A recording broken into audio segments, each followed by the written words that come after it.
Good morning, everyone. Morning. To those of you I haven't met, I'm Deborah Gorman Smith. I'm the Dean of the School of Social Service Administration, or SSA as we say, because that's much easier to say than School of Social Service Administration. And I'm extremely pleased to welcome everyone joining us today, both here in our lobby and also on the live stream. This morning's event is part of an ongoing partnership between the University of Chicago Office of Civic Engagement and the City Club of Chicago. SSA is honored to be part of this partnership, which brings committed community stakeholders to the table to share ideas on pressing social issues facing our city.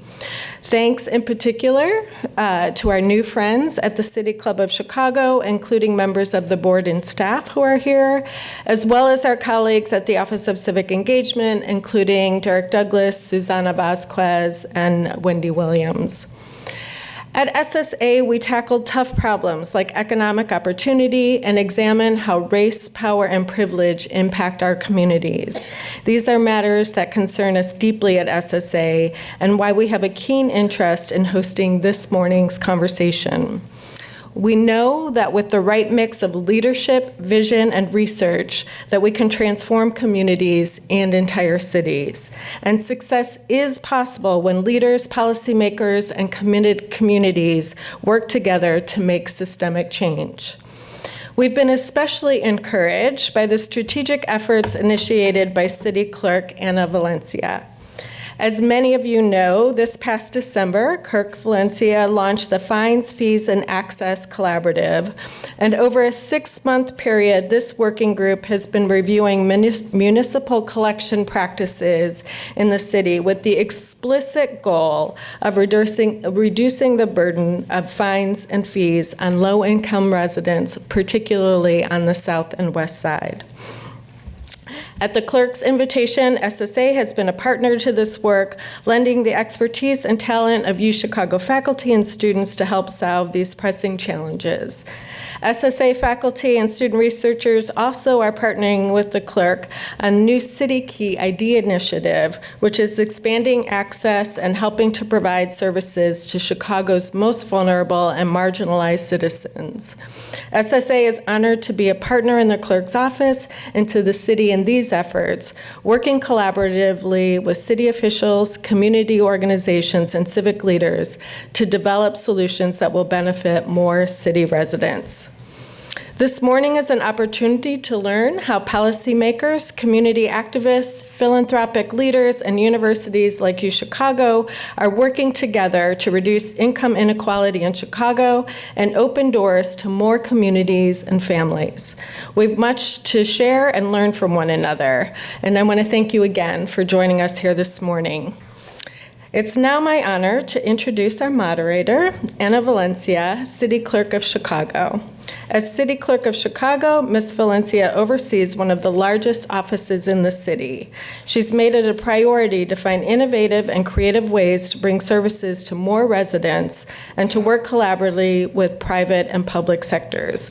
She was the second woman and first Latina to run Mayor Emanuel's Legislative Council and Government Affairs Office, where she stabilized funds to assist immigrants and refugees at risk of deportation. And she was singled out, this is one of my favorite things, as an emerging power player by Chicago Magazine. Please join me and welcome Ana Valencia.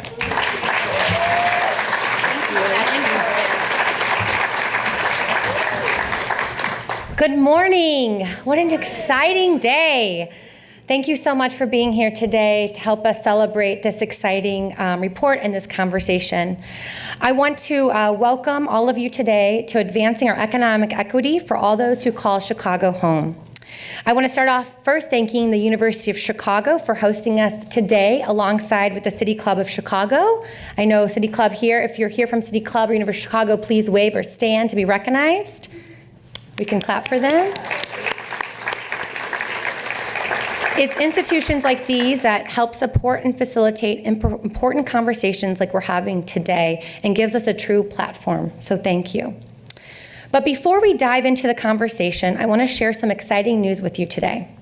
6 months ago, we launched the Chicago Fines, Fees, and Access Collaborative, bringing together city departments, community advocates, academic institutions, including the University of Chicago and Loyola University, elected officials, and residents together to review the city's ticketing and fee practices.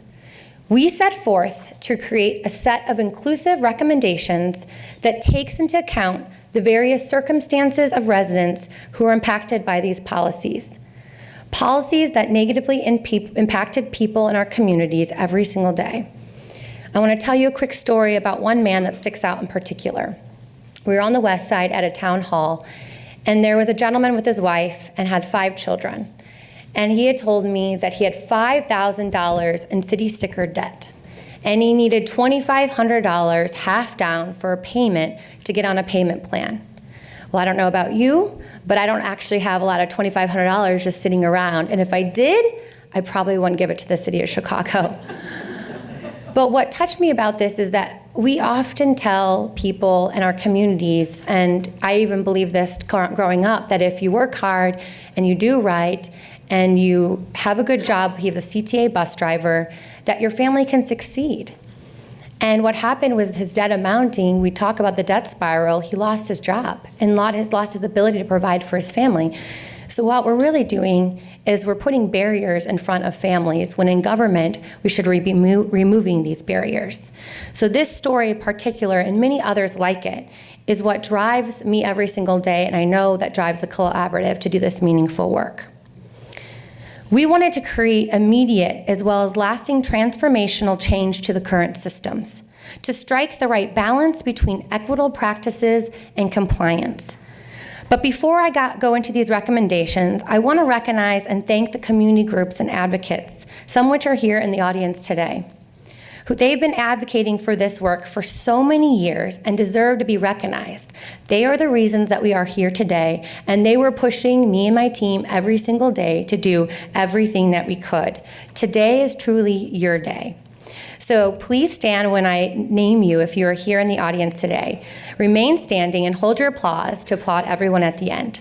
Chicago Jobs Council, Community Organization and Family Issues, Kofi and Power PAC, the Fines and Fees Justice Center, the Financial Justice Project San Francisco, Heartland Alliance, Loyola Chicago Center for Urban Research and Learning, Sargent Shriver National Center on Poverty Law, University of Chicago School of Social Service Administration, the Woodstock Institute. It is truly their dedication and commitment to this work that has helped us get to where we are today. Thank you.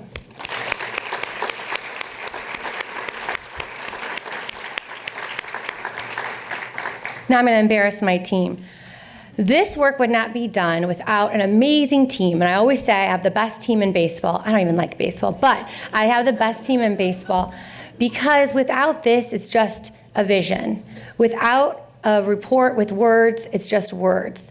We have the truly best team that are executors and do the work every single day without being recognized. And so I'd like for, if you work in the Office of City Clerk or have worked in the Office of City Clerk, please rise to be recognized. Rise. Wave your hands.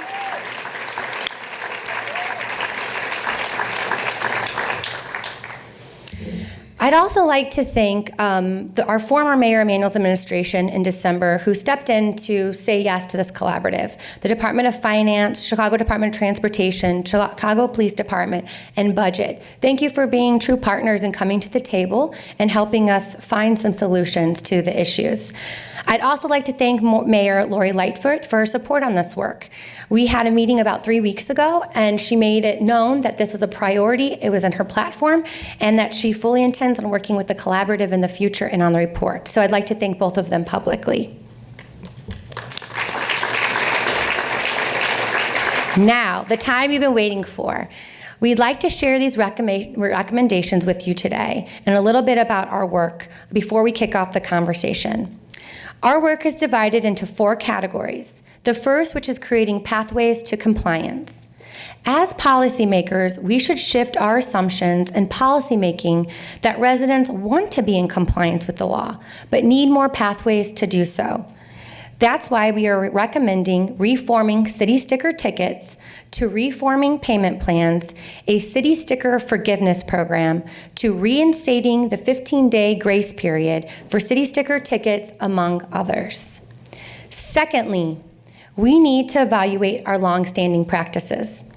As government, it's important to be reflective of our past practices. Economic times and people's circumstances change over time, and government should change with them. Through feedback at our many roundtables and town halls, we learned that we need to conduct additional research to evaluate some of our practicing and existing systems. I'm proud to say that the University of Chicago, led by the School of Social Service Administration, will act as our academic partner in this work. Third, we need to improve access and awareness to residents on the city's policy programs and options.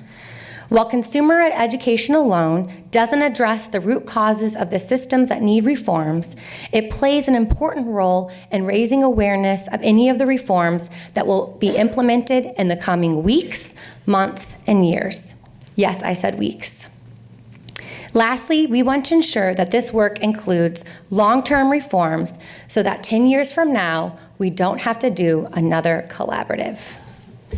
We hope to make, and we will make, transformational structural changes to build equity, sustainability, and viability of long-standing reforms. You can find a full set of recommendations on our website today. Everyone's going to run over to it, I know. www.shycityclerk.com. Again, that's shycityclerk.com, starting at 9:30 a.m. Through these set of recommendations, we hope to reform and rebuild our city's collection practices, helping our residents achieve and maintain compliance. Through the implementation of these recommendations, we strive to make our city that works for all of its residents, no matter what your zip code may be. But it doesn't end here. We view these recommendations as a place to start rather than the end of this work. I want to repeat this. This is a start rather than the end of this work, a down payment, if you will, on the reforms that we hope to make. And as your city clerk, I want you to know that we are committed to making Chicago the best place to live, work, and raise a family for all of us. I am committed to you, and I'm committed to this mission. Thank you.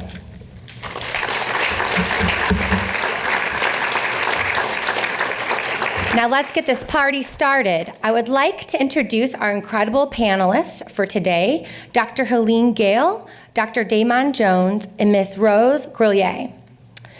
Dr. Helene D. Gayle is the president and CEO of the Chicago Community Trust, one of the nation's oldest and largest community foundations. Before coming to the Trust, Dr. Gayle held a variety of leadership roles in public health and global development, including with the Centers for Disease Control, the Bill and Melinda Gates Foundation, and as the president and CEO of the international humanitarian organization, CARE.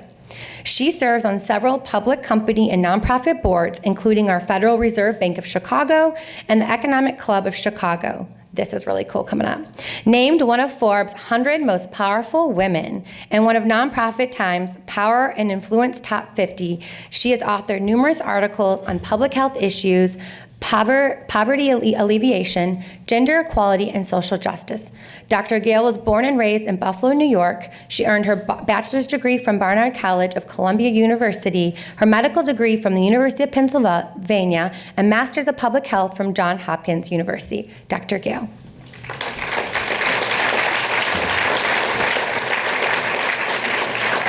Dr. Damon Jones is an associate professor at the University of Chicago Harris School of Public Policy. He conducts research at the intersection of three fields within economics. Damon's current research topics include income tax policy, Social Security, retirement and retirement savings, and the interaction between employer-provided benefits and labor market outcomes. He was a postdoctoral fellow at the Stanford Institute for Economic Policy Research and is faculty research fellow at the National Bureau of Economic Research. Jones received his PhD in economics from the University of California, Berkeley, and also holds a BA in public policy with a minor in African American studies from Stanford University, which he received in 2003. Professor. Now the real rock star of the group, Miss Rose Grillier, is the mother of 2 daughters, both currently in college, a longtime activist in her Southside Inglewood community, and co-chair of Power PAC. Parents Organized to Win, Educate, and Renew Policy Action Council, a parent-led cross-cultural organization of low-income parents based in Chicago, which is supported by community organizing and family issues, also known as COFI. Power PAC's mission is to build a strong voice for low-income immigrant and working families by uniting parents and grandparents across race and community around the issues of importance to families. Ms. Grillier is also co-chair of Power PAC's Stepping Out of Poverty campaign, which seeks to increase economic stability for low-income families, and a leader in Power PAC's Early Learning campaign. As a COFI parent peer trainer, she has traveled the country providing trainings in COFI's leadership, development, and organizing model and inspiration to hundreds of other low-income parent leaders. In 2011, Ms. Grillier was awarded All States Give Back Day Award and national recognition honoring volunteers in African American communities across the country for their efforts to make positive changes within their communities. I'm excited to have this important conversation with all these incredible people. Please join us, Ms. Rose.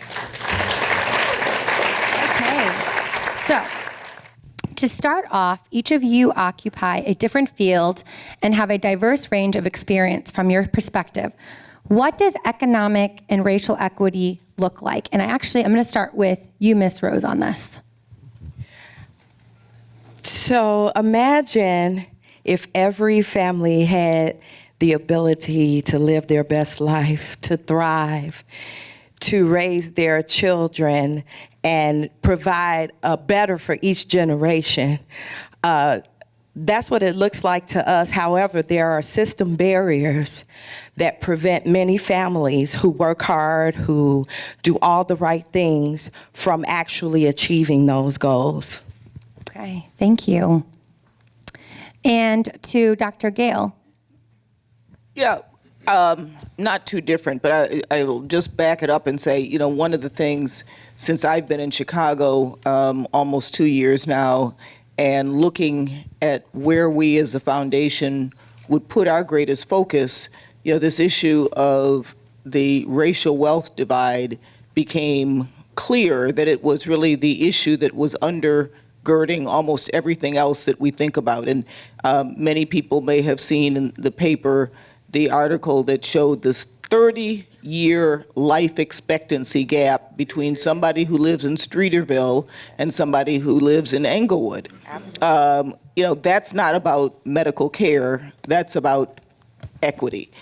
And if we went to the other day, the Fed had a seminar talking about the plunder of black wealth that showed that over the period of time when contract house buying and redlining combined for black communities, that $3.2 to $4 billion of wealth was extracted from the black communities. And so when you look at, and you can go on and on about the statistics, it's hard not to address this issue. And so for us, we have made that our primary purpose, our primary focus.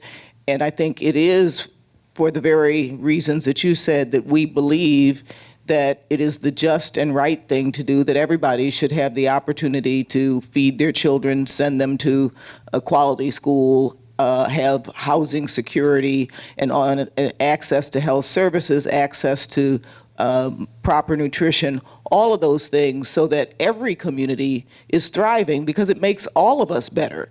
And so for us as a city to be able to have neighborhoods that all thrive means that we will all do better. And it's right for the people who live in those neighborhoods who have been robbed of the opportunity, but it's also the thing that's going to continue to propel us further as a city.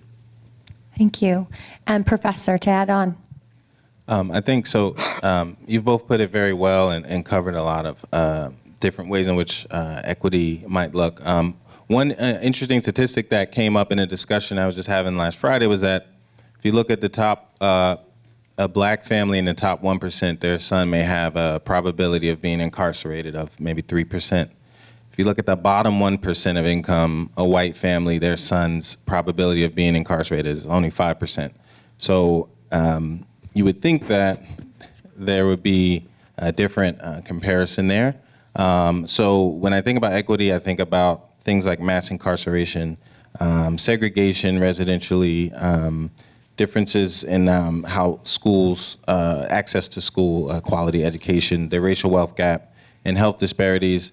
I think about a lot of statistics in the line of work that I do, but I also think at a basic level that for me, equity means that the policies, the society, and people in society look at families of different backgrounds and give them all the same grace and believing that they're trying to do the same thing that you're trying to do, which is make a better way for their children, provide for their family, to be healthy, to have a meaningful life. And so I think that if that is afforded to everyone equally and sufficiently, then that would be what I would define as equity.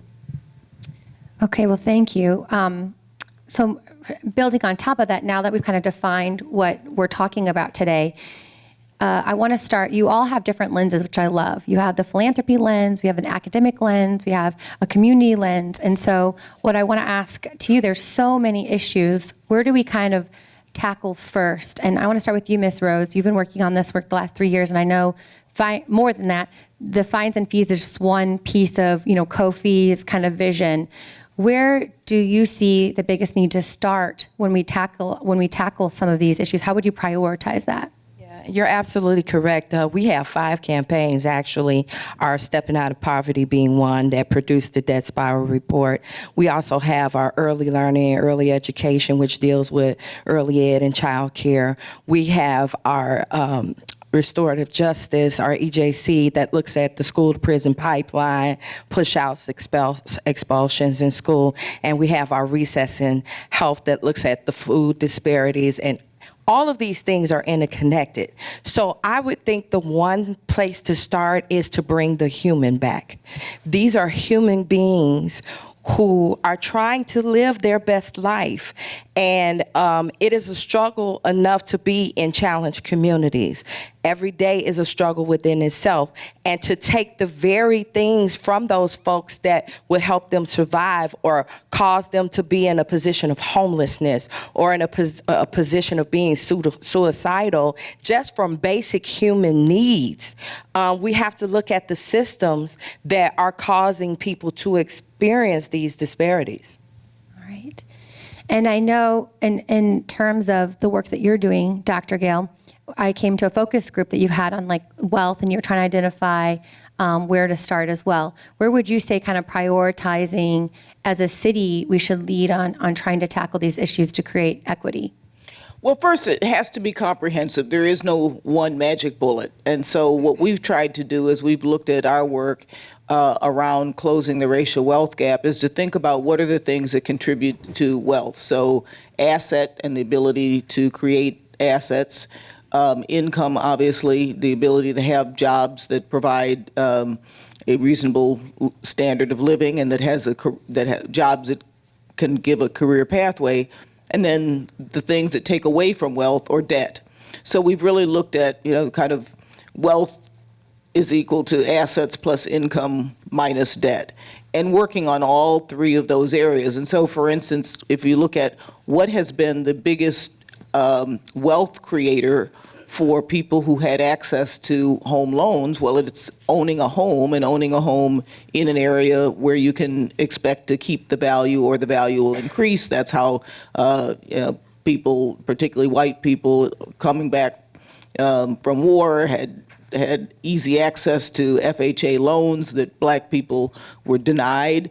That was a vehicle for creating wealth and then having intergenerational wealth that could be passed down, et cetera. So looking at some of those sorts of things, how do you make sure that people have the kind of education that prepares them for careers and for careers that have the potential for really supporting a family? So looking at some of those issues. But I think the issue of debt is a huge one and oftentimes gets left out of it, and that's why we're so happy with this task force and fines and fees. And there's lots of ways in which debt just gets creates this vicious cycle that people can't get out of. So we'll pay attention to that. We also think that there's some cross-cutting things on this kind of the structural and policy side that can make a big difference. For instance, things like the earned income tax credit. It's a vehicle that we have, but it's a vehicle that is very complicated for many people, puts a lot of restrictions, and isn't done in a way that is consistent with the way people live your life. You get one check at the end of the year. Well, we live our lives in 12 months or 2-week cycles. Could you change earned income tax so that it really is more relevant to the way people live their lives? So I think that whole range of things, and that's why we want to do it in a comprehensive way that looks at assets, looks at income, looks at debt, but also looks at some of the policies that could be helpful to give people kind of just some basic financial security. Thank you. Professor? So I think that in addition to what was said, we need to think also in a city like Chicago spatially where opportunities are and how resources are allocated and where people tend to live, where people tend to work, how they're able to get around. So, for example, we want to make sure that there's good infrastructure and transportation that allows people to move around the city and get to where they need to go in order to take advantage of the resources that are here.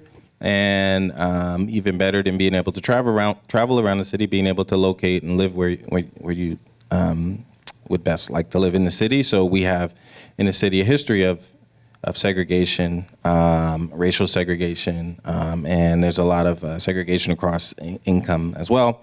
And so things that we can do to try to alleviate how siloed different neighborhoods are in the city might also help. Do you have any ideas you want to add to that of how? How to, so. Not to put you on the spot. I mean, everyone's been trying to address that but. Well, I think that, when we look at historically how we have built public housing, it's concentrated in certain neighborhoods, and there's a lot of pushback to certain types of housing, affordable housing and developments in other neighborhoods in the city that are maybe more affluent or affluent white neighborhoods. And so thinking more creatively about how we can get more of that evenly distributed throughout the city might be. Yeah, I would just add, one of the things that always makes me hopeful is looking at young people. And we have a program called Chicago 200, which is taking young people, 200 or so young people, to look at how do they want the city of Chicago to look when it turns 200. So that's 2037. And they've been in a process of reimagining what the city will look like from their vision and what they want to contribute to. And this is young people from across the city, all colors, all religions, all social economic status. And when you see these young people together, this is how you start breaking down bridges. We've got to figure out ways to have our communities interact so that people know each other. And then I think people are more likely to care about what's happening to somebody in a part of the city that you don't live in, because that's a real person. So I think there's lots of ways in which we can think about how do we mix it up. I love what Jamal Cole is doing with my block, my city, my hood. Are you going to start running with them? I might. After the sprain. I might. Yeah, and as long as it's not in the cold weather. But to bring young men who live blocks from the lake and who have never been there, and to start having everybody have the opportunity to experience this great city, and for other people to go and learn about parts of the city that, we kind of condemn, but there's incredible stuff happening. I was just in Inglewood at Sweetwater Foundation. I mean, they are doing an incredible job of recreating blocks there and building back. So there's just so much going on here that I think people don't know because we do stay in our silos. And the more we can bust that up and get people understanding the beauty of the city, I think we're going to get further. I love that. Can I chime in on that? Yes, I was going to come to you. I want to say I have a philosophy that says nothing about us without us. Exactly. Which means that one of the things that has to happen is we have to stop making decisions about communities, and we have to listen and build relationships with the folks in the community. No one knows or knew how to raise my children better than I did. Even when I was dying from stage 4 cancer, there was still not a better mother for my children than me. And so no decisions could be made about them without me. And oftentimes we think that we know what's best for a community, and we come in with all of these plans and we waste money. Because if you don't have the community voice there, it's not going to work. But if we can work together, and this is why you are my shero, if we can come together and listen to each other and build those relationships, imminent is success. Yeah. Oh, I feel like we're preaching today. I love it. So I want to go back to you, Dr. Jones, and I want to ask you a little bit about your work. So aside from what was explored in the recent ProPublica report, is there evidence from the social sciences on the potential effects of fines and fees for economically vulnerable populations? So I think there's a recent study that was released by a researcher. His name is Stephen Mello. He's an economist that's going to be at Dartmouth. And so he had an interesting study. It was called Speed Trap or Poverty Trap. And in his study, he looked in Florida. That's where he had the data. And he's able to look at all like tickets, traffic tickets in the state of Florida, and link them to people's credit reports and payroll data to see how it affects your financial health and whether you work or not. And what he found was that on average, a ticket that on average would be about $175 had the same adverse impacts as $950 drop in your salary, your earnings, or your income. So what he found is that a small fine could multiply itself through many avenues. He found increases in people's collections. And these weren't collections for the tickets. These were collections for other types of debts. So, it could cause like a domino effect.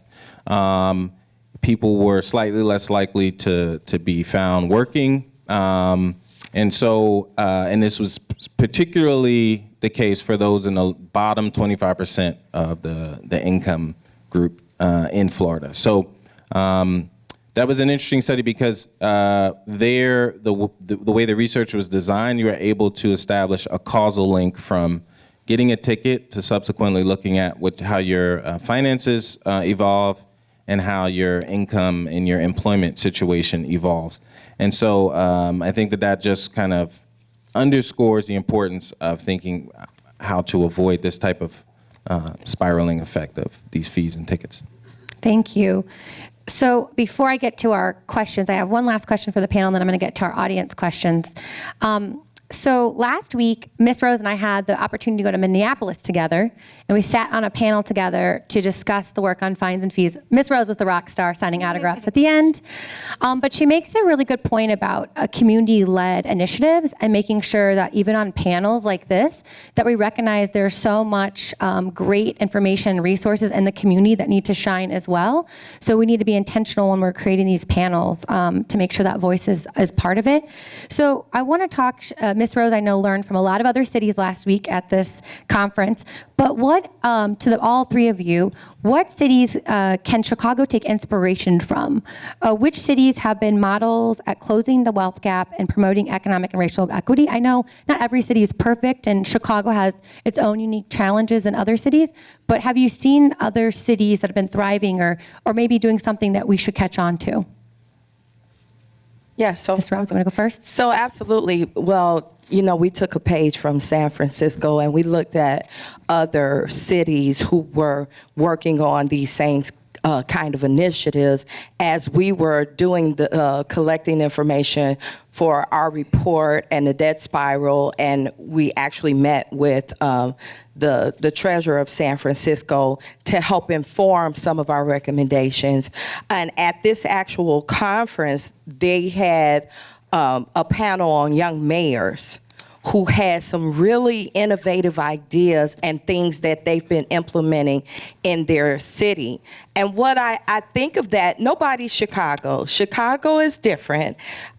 We have a lot of things that move in different ways in other cities, but it doesn't mean that we can't take best practices and figure out how it could work well for Chicago and not just say, well, they're not Chicago. Well, that's not the point.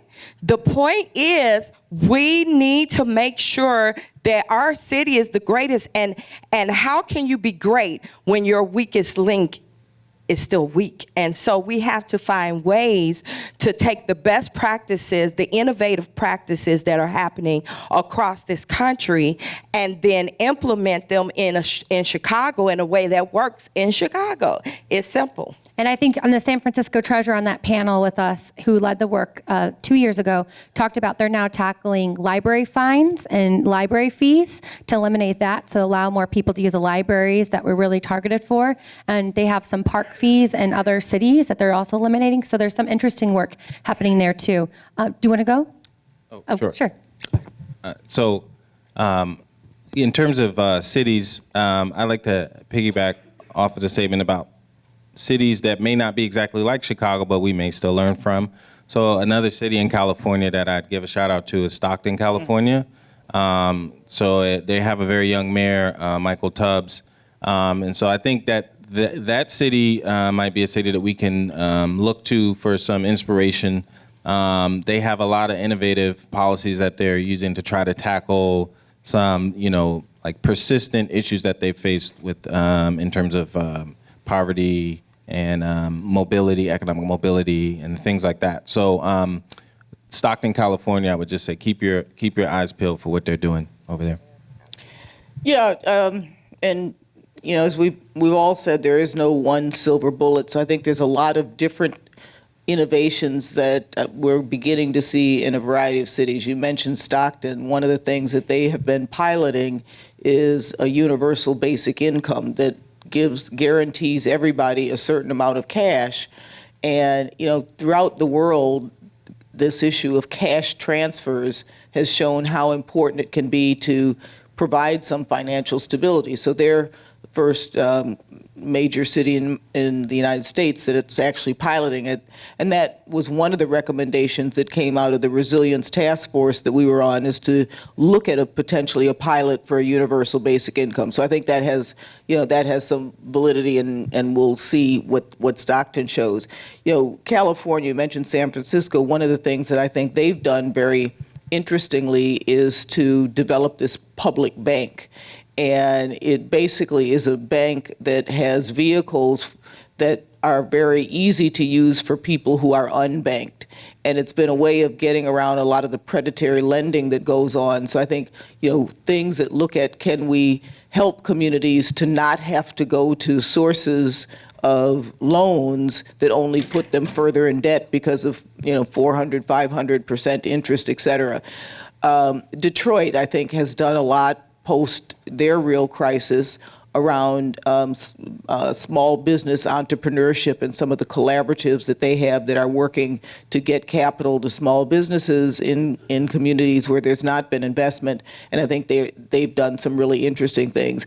Just finally, there was a panel that Arnie Duncan did, maybe 3 or 4 months ago, brought many of the mayors who had some success in reducing the violence. And, all of them had different reasons and different ways of tackling it. But one of the biggest ones was that they had much higher rates of solved homicide crimes. And if we looked at our rate of crimes, of solving crimes and look at theirs, they had actually done a much better job of solving killings and homicides than we had, as well as a much better job of community policing. So I think there's from across the country there are nuggets of things. One other one, because it's my hometown, Buffalo. We just visited the Buffalo Community Foundation, and they have made racial equity the core of their work and have developed a citywide roundtable where all the different segments of society have these roundtables to address the issue of racial equity, still early, but to have that kind of a citywide dialogue about what does it mean to be a racially equitable city is pretty impressive. The mayor is involved, the businesses are involved, the nonprofits, community leaders, et cetera. So I think there's some good things going on around that we could learn from. Awesome, thank you. I know I want to make sure there's time for questions for the audience, so there'll be some questions. If you have a question that you would like to submit, they'll walk around and you can have time to write your question. I want to dig back into something you were all talking about, and I thought it was a good topic that sometimes we don't discuss enough about what's happening. How do we get people to see what the good is happening in Chicago? Because there is a lot of nonprofits, community organizations, a lot of things happening on the ground level that don't always get in the media. And so this question is from Carolyn O., Chicago Booth School of Business. People don't truly understand what it will take to create equity in our city. How can we really get people to understand and accept that they will need to share in the suffering, so to speak? So I know Mayor Lightfoot talks a lot about everyone getting involved in what's happening in the city. What are ways that you think we can do that? So I'll just say, walk in my shoes. And again, so I live in Inglewood, actually, and there are amazing things. And I think when we support the good thing, you never hear it reported on the news, but there are a couple of young men who actually took our trainings, and one of their goals was to have a barbershop that was a hub for the community where old and young could come together, share experiences, mentor back and forth, have that dialogue that would bring healing to violence, develop those relationships that could help heal the community. And other amazing things are happening in Inglewood, but you never hear it reported. You never hear those stories about the older guy that is 96 at this point who goes around and cleans the whole community. You never hear those stories, but as soon as somebody's shot, it's on the news for 3 days. Or if Jussie Smollett told a lie, you hear about that the rest of your life. So, we have to change the narrative around how we really view things and celebrate and build up as opposed to tearing down. How can you build a beautiful city if you keep tearing down parts of it? It's going to be an eyesore. And so I just wanted to share that. So changing the narrative. I think that's so important. I love that. Dr. Jones or Dr. Gayle?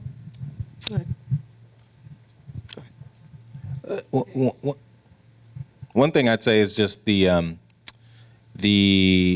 framing. I would think about the framing differently. So the question was framed as everyone will have to share in the suffering, but we definitely want to change the framing to everybody can share in the prosperity that can happen if we have a healthy city uniformly throughout all the different neighborhoods. So I would change the framing of that. And then in terms of, we talked about changing the narrative. I think something that usually maybe underappreciated is, as we were talking about with the youth and what their vision is for the future, to think about how they can best express that. And one of the main avenues for that is through art and artistic expression. And so that's usually a very important part of having a vision and imagination for a different future, is supporting the arts and letting art play a role in how you create a new picture. Yeah, I'm ditto on this suffering thing. I just think people, when we start talking about this, get gloomy and, this is hard and, we're all going to have to, suffer, take a step back or whatever. This is the most hopeful vision I think that there could be. Imagine that you go into every neighborhood in this city and it's thriving and you see young people playing in the streets and they feel safe and they've got schools to go to and, there's grocery stores and, so I think this is really a hopeful vision and one where, maybe there need to be some shifts.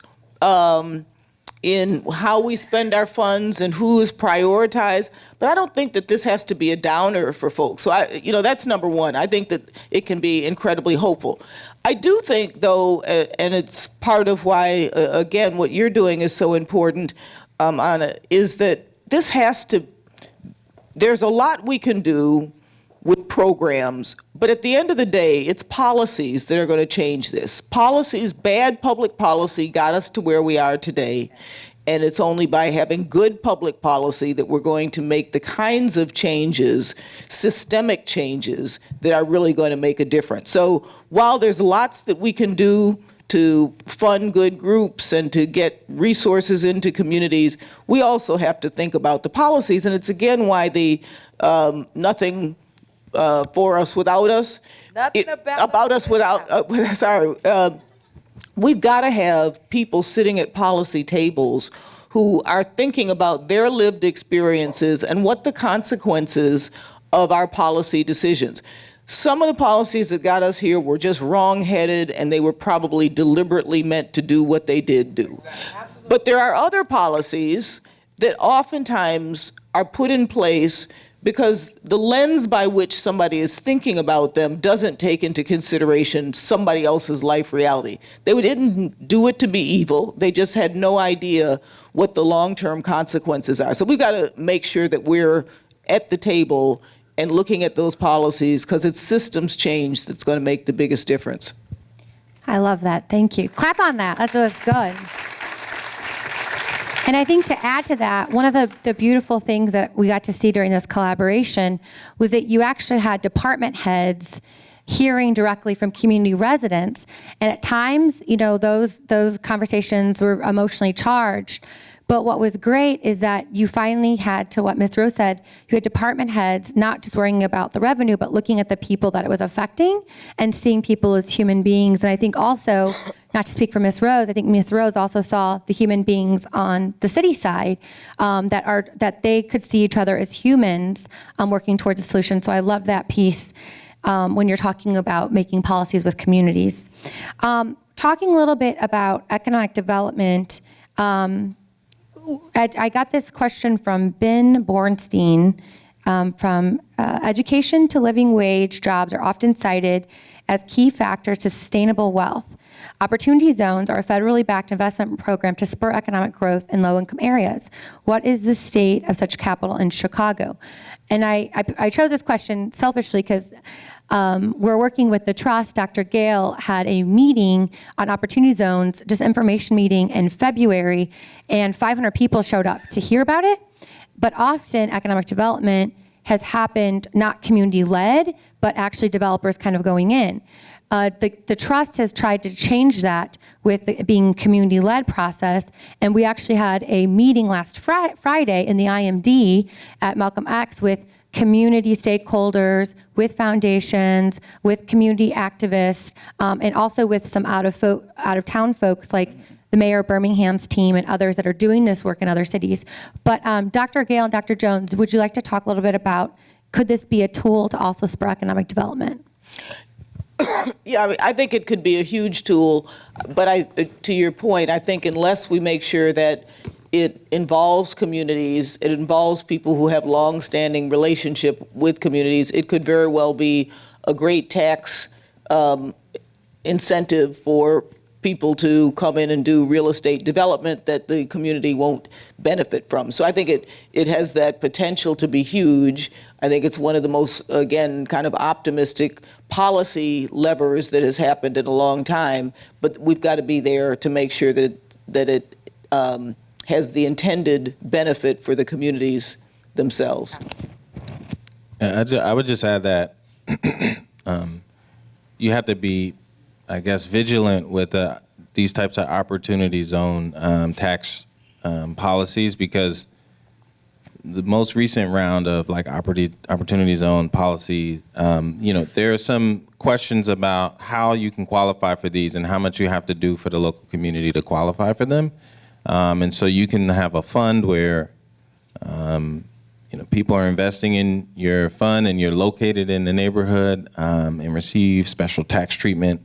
But you really need to ensure that there are like requirements on, who's employed by your organization and what type of activities you're engaged in to actually have that benefit spill over to the community. So you just want to be mindful about potential gaming of those tax write-offs because, we were talking about the intention of policies, and so, you just want to be sure that there's not a way for someone to exploit that type of tax incentive.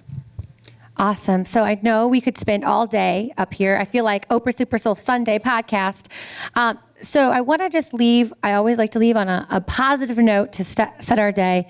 As you all have purpose and you're driven with kind of your intention of your work, I love the word reimagine Chicago, what the future could be. So if you could see Chicago 200 years from now, to your point, Dr. Gayle, and what the youth are coming up with, what would you reimagine Chicago to be? What is your vision and your dream for Chicago? I'll start with Ms. Rose. Wow. So I have an automatic vision, and that is that I'm going to be a part of changing everything worldwide. So, but that's my own personal task. I believe that's why he allowed me to survive stage 4 cancer for that purpose. But outside of that, I want to see a city where we are working together in a way that there's no us and them and you and us, that we are Chicago, that all the communities have the opportunities they deserve to have, that everyone, I think about statewide, we're working on the License to Work Act. I want to see a city where a person can go to work because you didn't take their car. They could get a job that they're qualified for because they have their license, not because they didn't make a child support payment when they're probably already actually taking care of their children. I just want to see a city where people are allowed to be their best. And my philosophy about it all is it's accountable to all of us, because the truth of the matter is, at the end of the day, either we're a part of the solution or we're a part of the problem. Dr. Gayle? Yeah, hard to top that. I mean, I really, it's the same vision. I want to be able to go anywhere in this city and it's thriving, and that there are opportunities, and that nobody, and nobody maybe is a strong word. There will always be some inequity and there'll be always some challenges. But that generally, this is a city where people feel like if they want to do it, it's possible. And, I also want to see a population that is growing, because I think a population that, we have people leaving this city in droves, and it's disproportionately African Americans. I'd like to see a city where people feel like they want to come to this city because it's the best city, and that young people, come here to school and they stay here because there's so much opportunity here. So, that's kind of what I would like to see. And if it's okay, I just want to put in one plug, because there may be some people who are interested. We just released a call for proposals for a project for entrepreneurs of color. And it's a partnership between ourselves, JP Morgan Chase, the Coleman Foundation, the McCormick Foundation. So go on our website if you're interested. And this is to really help build the systems and the support for entrepreneurs of color. I love that. I meant to plug that earlier, but I am so excited for that. I think that when you go around the communities, that's something they're really looking for, is that capital. So thank you for doing that. And we're going to do more of it. Dr. Jones? So some of the things I'd like to see have already been said. So the first thing that came to mind was that in 200 years, I hope the city is still here, that the water hasn't risen from the lake to cover us. So, I'd like the climate to be intact. And then beyond that, I think that you can look at certain cities and, you can see where we might be headed. There are certain cities with very stark inequality and basically very wealthy people and a lot of homeless people. I won't name any names, but, you don't want to see like that post sort of apocalyptic landscape in your city. And so I think that we need to, before it's too late, try to steer us in a different direction where there's a more evenly spread growth, including who we're hemorrhaging, what types of communities we're hemorrhaging from the city, having them be retained. And so I guess that was what I didn't want to see. So what I guess what I do want to see is an even amount of prosperity across the neighborhoods, and also a reckoning with what we've done in the past to get us to this place so that we can move forward. Awesome. Well, thank you so much for sharing your time today and for sharing your wisdom today. I'm super excited, and thank you for being here to support the work of this very first step that we're doing on our fines and fees, and enjoy your day today. Thank you so much for coming out this morning.